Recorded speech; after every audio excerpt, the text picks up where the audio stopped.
Hello everyone. Welcome back to From the Front Row, brought to you by the University of Iowa College of Public Health. My name is Alexis Clark, and if this is your first time with us, welcome.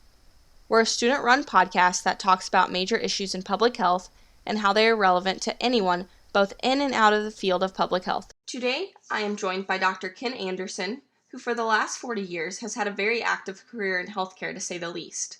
In 2018, Dr. Anderson published his first book, Saving the Heart of American Healthcare: How Patients and Their Doctor Can Mend a Broken System. He currently serves as a clinical professor for the Health Management and Policy Department for the College of Public Health and is the executive director for the Executive Master of Health Administration program at the University of Iowa. Welcome to the show, Dr. Anderson. Thank you, Alexis. It's great to be here. So, honestly, we could spend a full episode discussing your career path and accomplishments. From physician to medical administrator to author, can you give us a brief overview of your career path and all of the various hats you've worn across your tenure? Sure, happy to do so. At times I look back on my career, it has evolved, and sometimes I speak with people and I say, could you just never make up your mind what you wanted to do? But it really is something far different than that. I will go back to a very early moment in my life when I was that curious, nagging kid that my mother was probably ready to just pull her hair out, because at every turn, I would always ask the question, why? Why does it have to be this way? Or I'd ask, how? How does this work? Because I had this children's curiosity that was just driving me on. I wanted to know more about the world and how it worked. So I carried that forward in every step along the way of where I was. So I had a good opportunity when I was in high school to be an exchange student, and I was in an opportune area where there weren't really great medical resources available. I was in the rural country in Costa Rica, in the rural outback area. And my cousin in my adoptive family at that time, who became ill, actually died over the course of that summer. And I believe that it made such an impact on me that I believe it was because I didn't see having good access to healthcare was something that he was privileged to have. So, of course, in my idealized 16-year-old mind, what my thought was, oh, this is simple. What I'll do is I'll go back to the United States, finish high school, go to medical school, do my residency, and I'll move back here to Costa Rica, and I'll deliver care for people just like my relatives there that perhaps didn't have good access to it. Well, the twists and turns of a person's life certainly happen, and I had a really good opportunity, I think, to participate in many ways, but have not yet yielded myself to that dream of going back to Costa Rica and delivering healthcare in the rural settings. I'm happy to report that access to healthcare in Costa Rica is now much improved from when I was there as a high school student. But anyway, this basic thought about delivering healthcare for people who were in need is what really drove me along my career path. So I began at the University of Iowa as an undergraduate student, and after a brief stint my freshman year of thinking that healthcare was for me, I fell in love with writing. So I started into the English department and became on a path that I thought I was going to be the world's greatest poet, until one day I woke up and I realized, I don't think I'm going to be the world's greatest poet. So you better go back to plan one and go through the medical experience. So I did that. I had a great opportunity through my medical school years to get familiar with not only the nuts and bolts of how healthcare works, the physiology, the pharmacology, and so forth, but also a little bit about how healthcare is organized. And the more I studied it, the more I realized that someone needed to be an active participant in how healthcare was going to be delivered in a very human fashion. So I chose family medicine. I did a family medicine residency program, hoping that I was eventually going to end up in small town Iowa and I'd be a valued member of the community and help how people would access healthcare in rural Iowa. Well, I had fallen in love with the study of nephrology, which was the thing that I most disliked in medical school, the study of kidney diseases. I couldn't figure out in medical school why anybody would ever want to do this. But I ended up then doing an internal medicine residency and a nephrology fellowship before I started my clinical practice in Des Moines, where most of my work was in adult nephrology. Involved a lot of caring for patients in critical care settings, and I was pleased that I was able to be a transplant physician and help people find new life as they receive new organs. Heart and kidney transplant program. Immunology is what my clinical practice entailed. Well, along that line, I continue to go back to how healthcare was organized, and I was fortunate enough to serve on the Iowa State Board of Health. And then during my career as a clinician, I helped with the CMS oversight of 4 states' dialysis quality, how we manage and satisfy the goals of people who were on dialysis in this 4-state area. And was very humbled to be recognized by my peers to be elected as chief of staff of the Mercy One health system in Des Moines. Well, there I realized that while I had a lot of interest and enthusiasm, I needed a little bit more competency, a little bit more education, so I could interact better with boards and senior executives and so forth. And I had more than just the clinical chops, but I could also understand how things were organized. So I went back to school, got a master's in administrative medicine, and from there started my administrative career.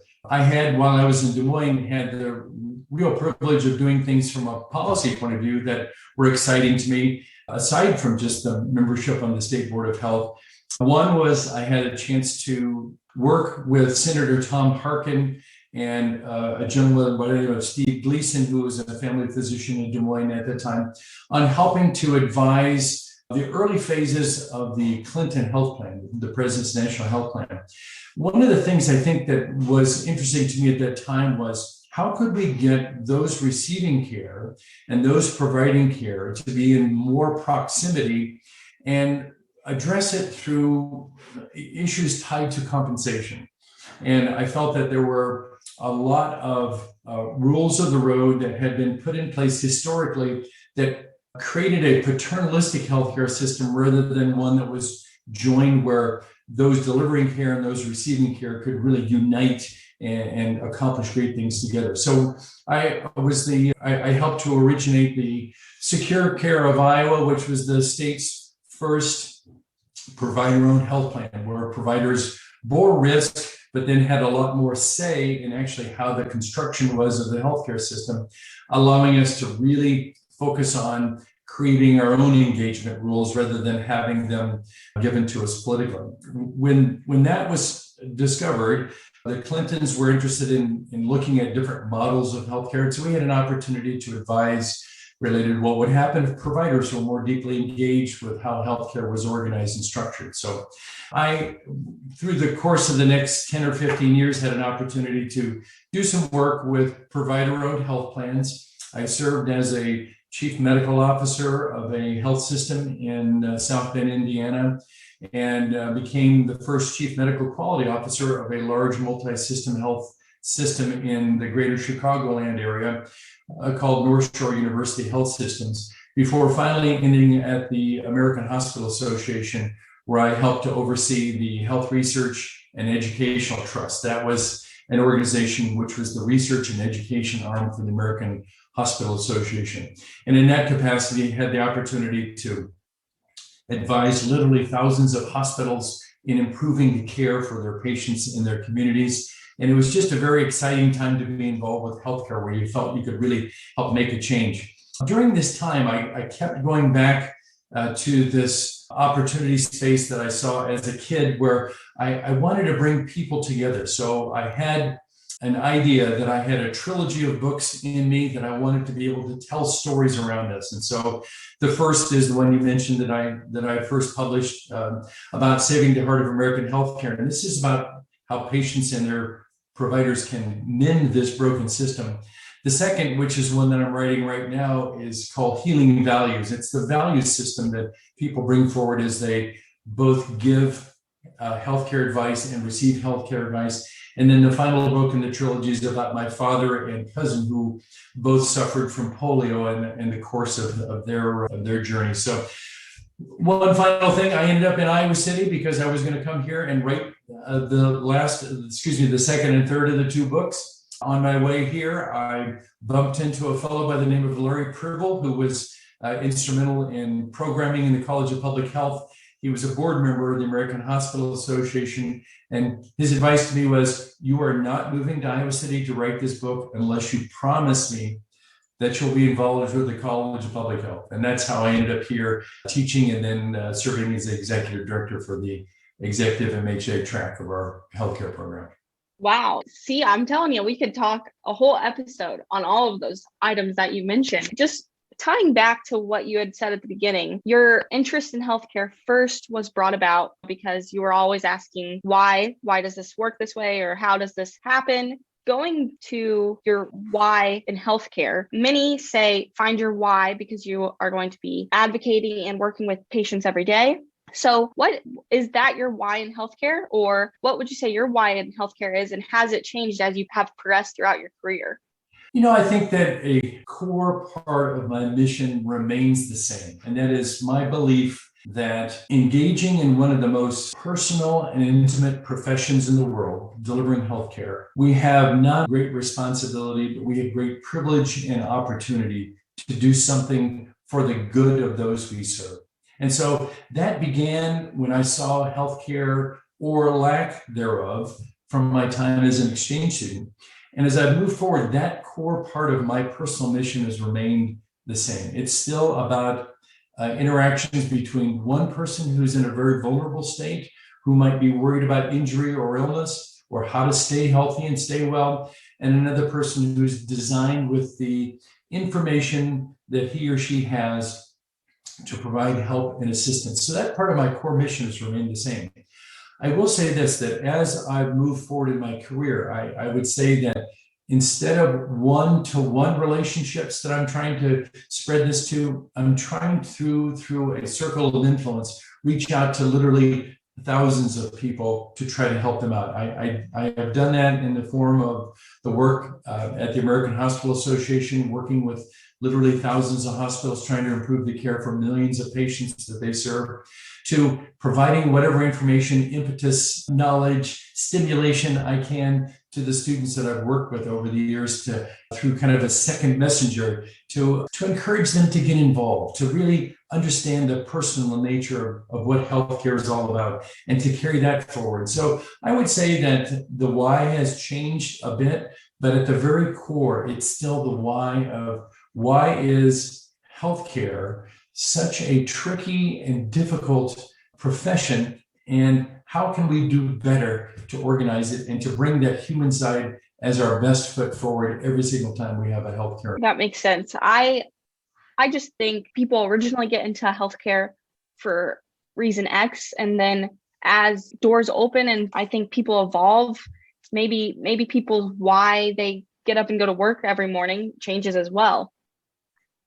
So since you have had the privilege of working in multiple capacities at the state level and the national level, implementing more effective healthcare policies, did you notice differences in ideals or motivations when working with these different governing bodies? I did. I will just tell a humorous story about myself. When I had gone back to get my master's, I did an internship with Dr. Fitzhugh Mullen, who was Deputy HHS Chief, and he was just a very kind and open, sharing individual. And so he was interested in getting me involved with care policy. He had known I'd done some work with Senator Harkin. He'd known I'd done some work with setting up this first provider-owned accountable health plan and so forth. He said, so you really should be involved with policy, help change at the policy level.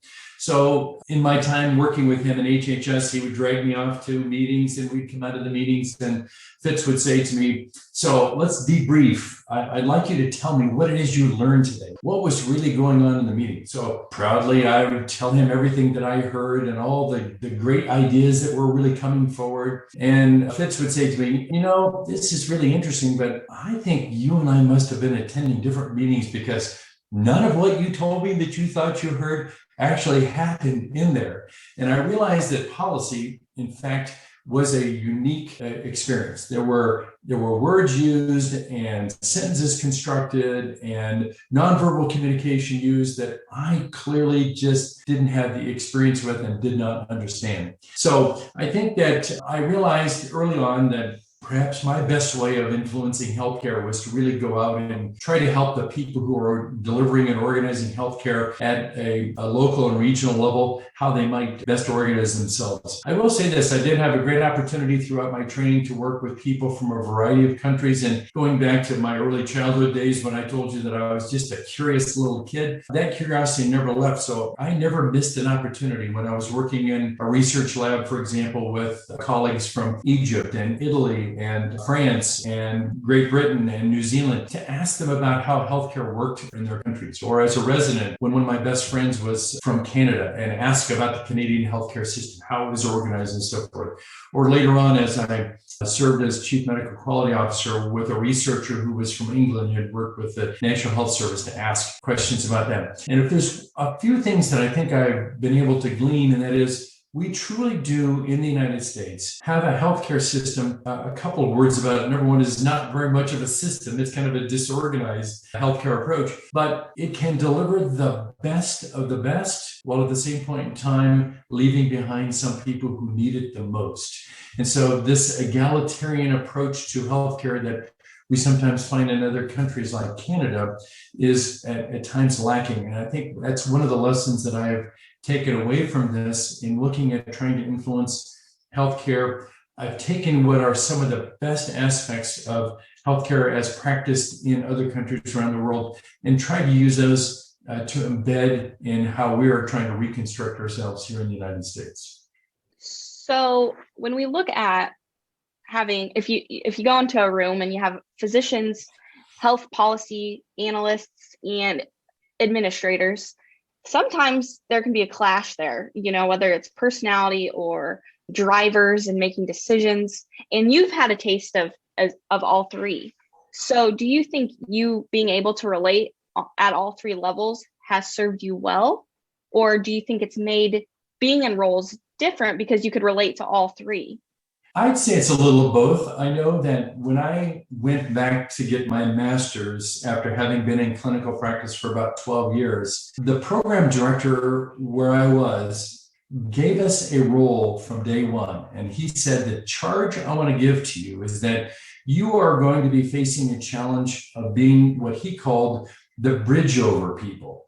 And it was in somewhat of a function of being a translator. How do you help people who are aligned in the very necessary business aspects of healthcare with those who are really directly at the sharp end of the care experience, delivering healthcare one-on-one with people and focused on things like, how do I help Mrs. Smith get better from a hypertensive crisis or a high blood pressure crisis, for example. But how do you span those conversations so that you can actually bring the best out in both and create what I have called third alternatives? It's not this or that, but a combination of both, which enriches the depth of what are the solutions that are found. So I did find, I think, from having been a healthcare provider, it's still in my heart. It's still something that I see, I understand, and I hear back from my transplant patients with some regularity, even to this day, that I still find myself dropping back into that clinician's role. When I think about the clinician's role, it has to operate within a structure or a system, and it takes administrative people to be able to do that 24/7. A lot of people involved with provision of care want to do that in a larger system so they can perhaps focus on delivering care and not focus so much about organizing care. So a real necessary role for people who administer healthcare systems. And so the complexities of the United States healthcare system mean that there has to be somebody who can run the thread along and unite people. And that's what I guess I've tried to use is some of these lessons learned from the different positions I've been in, national, state policy, administrative work, provision of work, administrative care on an academic setting. I really think that's given me a great opportunity to be that listening and understanding ear for people who come into a highly complex system that sometimes don't necessarily hear each other very well. That is very true. I think active listening and understanding and growing as a professional, I think is crucial when making decisions that involve multiple entities. So as we briefly talked about earlier, You're in the process of writing this trilogy of books. In 2018, the first one was published. You've been involved, I'm sure, in different research publications in the past, but how is writing this trilogy of books different? Does it mean more? Is it impacting you on a more personal level? That's a great question, and I think that we have an opportunity to ask all kinds of questions in our lives, and some of them are very narrow and very focused. Some of them are very broad, and some have the most hazy of possible answers that are there that just need to be clarified, and some need to just have those answers clarified and then captured in the form of stories to tell so that people understand and they get it, they get the idea. And some is just fundamentally an unknown area where we don't know even remotely where we're going, but science carries us in that direction. So I was really privileged to be involved with doing bench research, where the area of my work was, somewhat humorously, an area that only 7 people in the entire world were really working on at that time. It was something that was technically, it was called bioenergetics research, and it was looking at models of how different molecules behave to generate energy within the organs of the body, and how you'd modify those based on dietary factors and so forth. So a very narrow area, which was highly scientific in nature. The questions that I asked had to be very detailed questions. I had to be able to prove beyond a shadow of a doubt that this was the central factor that produced the results that we were seeing. I had to be able to graphically display the data so that people could understand. So that was one aspect of my career where I would say that I was highly technical and very narrow in scope. And sort of you go all the way now to what my role is now in writing this trilogy. I am reconnecting now back to my time when I was at the University of Iowa as an undergraduate, where storytelling became really an important way of communicating. So I've tried, in the form of this first book, to try to tell stories about how healthcare providers and those who receive healthcare interact. In my second book that I mentioned, called Healing Values, it's all about the stories, about what people bring to the care experience and how their values drive them to act in certain ways and so forth. So that is all about telling a broad series of stories where we can actually illustrate the values that are at play at the bedside. How does this work, and why does this work in this way? And then finally, the last book is really all about the story of my father and my cousin, both of whom had polio. And I wanted to tell that story to honor them, but to also to show that folks who have been traditionally seen as having disabilities are incredibly strong people who have incredibly deep reserves, are resilient beyond belief. And I wanted to just be able to tell the story and to honor all people who have those kinds of perceived limitations, but really have such incredible strength below the surface. That's great. I definitely need to grab a copy of the first book and, stay up to date when you release the second and third, because it sounds like a great story, especially coming from your lens, because I feel like you have a very unique lens that very few people in the healthcare world have, with all of your different experiences. So looking at, as we reflect back, if you had to pick one aspect or accomplishment during your tenure, what has been the most rewarding? There are so many different ways of looking at so many parts of my career that I have found rewarding. But if I had to trace it back to that very first core principle that we've talked about today, and that is this human exchange, this very personal and intimate profession that I was privileged enough to be able to be involved in. I think that helping someone who is scared and has so many questions about where to turn, that to me is a place where I always felt such incredible privilege and reward.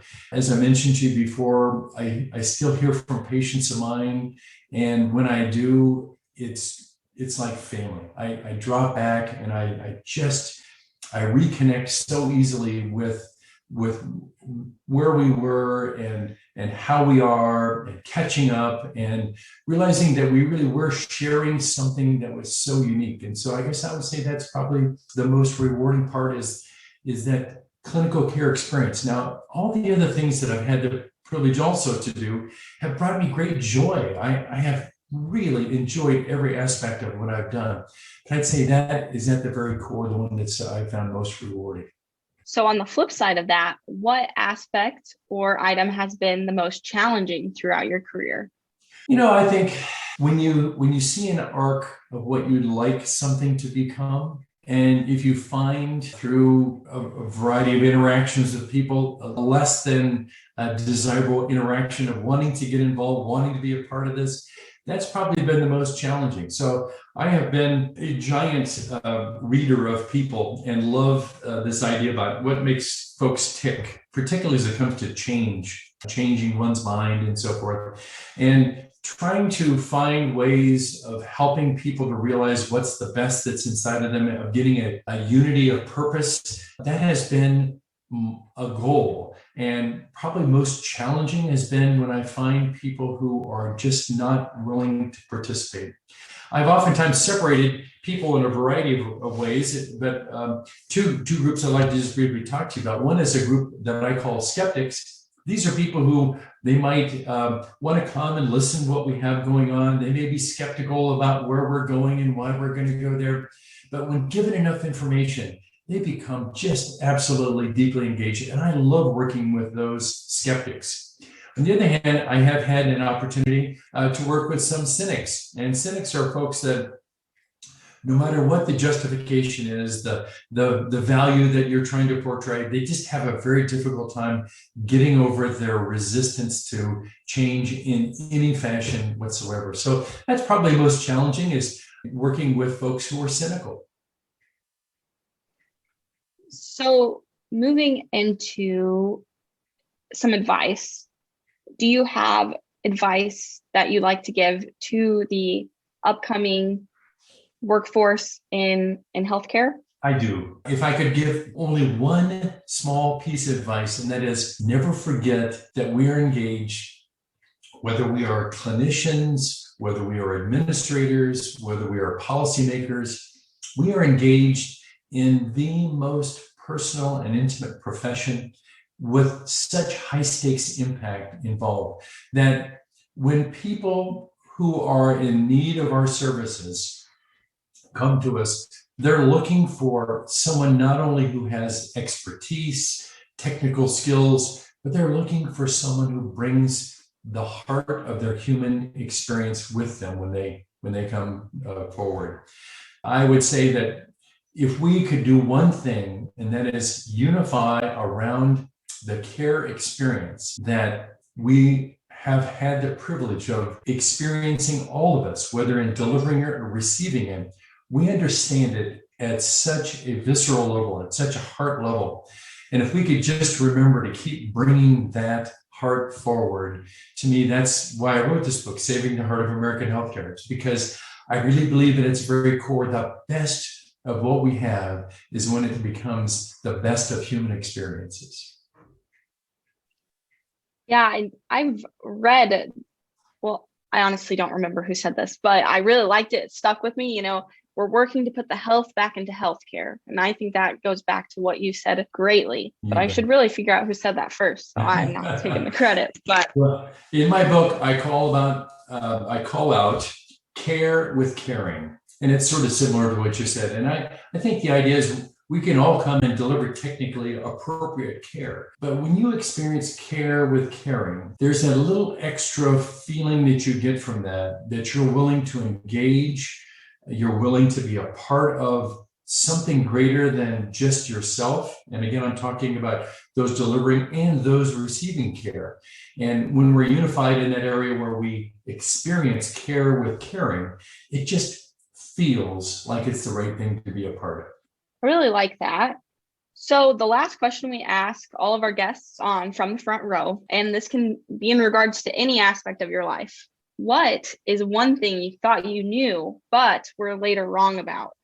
Oh, if we have the next 6 hours, I will go through the litany of all things that I thought I knew something about and was later able to find that I didn't. But just tying it to healthcare, if I could, for a second. When I was a younger and more naive resident and fellow, I had a great opportunity to work in areas where I really provided outreach to people of all walks of life. And perhaps the best place that I can think of that I had a chance to experience that was at LA County USC Medical Center, which is located in East Los Angeles. And it's a part of Los Angeles that's very rich in its traditions, and it has a lot of need. And so one of the things we did, I felt we were all reaching out and helping to fulfill the needs of individuals in these communities, that I felt this is what happens across all of the United States. This is what U.S. healthcare is. We're all lining up and we're all helping people who need it the most.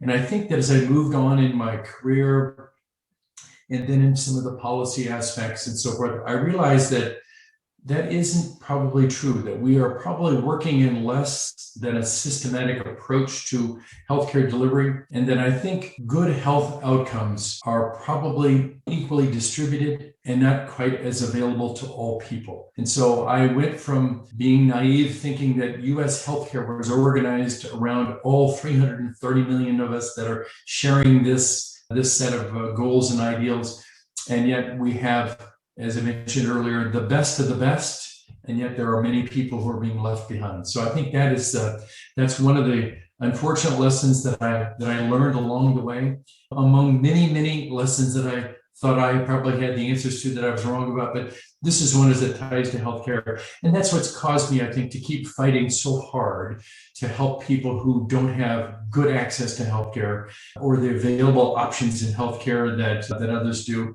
That it isn't really about the privilege of gaining access to healthcare, but it really is something that we should all have the ability to enjoy. And it is really a right of all of us as Americans to expect that we should have equal availability to healthcare. And I think I was incorrect about that from a very early on time. I completely agree with you. And I don't know if naive is the right word, but I think you should almost, that should be an expectation out of modern medicine. But unfortunately, that's not the case.